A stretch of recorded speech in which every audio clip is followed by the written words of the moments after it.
Gold prices struggle to push above $1,700 despite renewed U.S.-China tension as oil and stocks rise with lockdowns easing. Gold prices firmed Tuesday morning with the rekindling of U.S.-China trade tensions, while global stocks and oil prices are buoyed by cautious lockdown easing, writes Atsuko Whitehouse.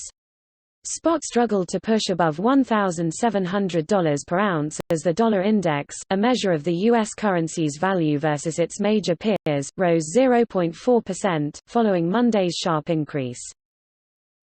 Decent producer selling between $1,705–$1,710, as well as U.S. stocks clinging to positive territory, kept the metal from running higher, stated a trading note from Swiss refining and finance group MKS Pamp earlier.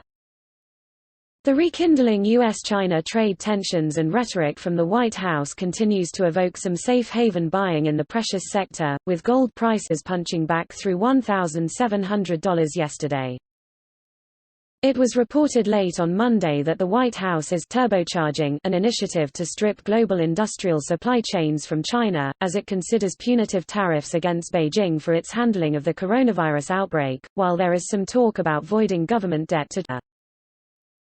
The official Chinese news agency Xinhua on Monday accused U.S. Secretary of State, Mike Pompeo and White House trade advisor Peter Navarro, of covering up and blaming others, instead of reflecting on what is going wrong in their own country.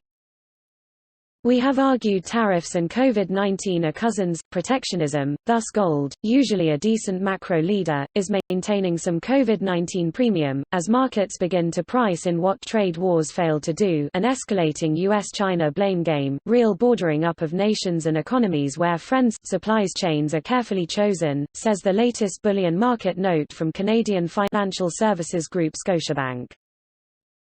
Oil gained for a fifth day, on course for its longest upward streak in 9 months on expectations that fuel demand will start to recover as countries begin loosening coronavirus restrictions and crude supply cuts took effect. The governors of California and New York gave more optimistic statements for reopening businesses on Monday after several other countries including Spain, Italy, Nigeria, India, and Malaysia also tentatively eased lockdowns. Goldman Sachs Group Inc. and Morgan Stanley economists also said there is evidence the world economy is starting to recover from the coronavirus and actions placed on businesses and consumers. European stocks advanced on Tuesday, putting markets on track to end a 3-session losing run even although a German court decision found the European Central Bank exceeded its powers with the public sector purchase program and banned the Bundesbank from implementing it. Gold prices for European investors edged up by 1% to €1,566 per ounce as the euro dropped against the US dollar on the back of the German court decision. UK gold prices dipped 0.3% to £1,365 per ounce as it was reported that the government pays nearly quarter of worker wages. The UK government said it is paying 80% of the wages of more than 6 million employees via its scheme, which aims to help people put on leave due to the virus pandemic. The government has distributed £8 billion so far. The scheme is due to run through June 2020, suggesting that the total cost could exceed £30 billion.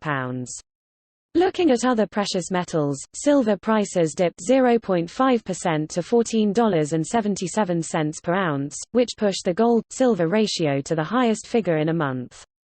Platinum prices were almost flat at $767 per ounce. COMEX gold futures meantime edged down 0.5% to $1,704 per ounce, trimming the premium for New York settlement to $7 per ounce over local London physical prices Tuesday lunchtime, around 3 to 4 times the typical level but near the tightest location spread since the COVID-19 lockdown and the suspension of production by gold refineries. The premium had surged to a record $100 in late March. As Switzerland relaxed coronavirus lockdown measures, 2 of the world's biggest gold refiners, Valcambi and Argor-Heraeus, said on Monday that they are restoring almost all operations. Valcambi and Argor-Heraeus expect to operate at 85% and 90% of capacity respectively, and PAMP have said that it continues to progressively increase its processing capacity. Together with PAMP, they process about 1,500 tons of gold a year, equivalent to a third of global supply.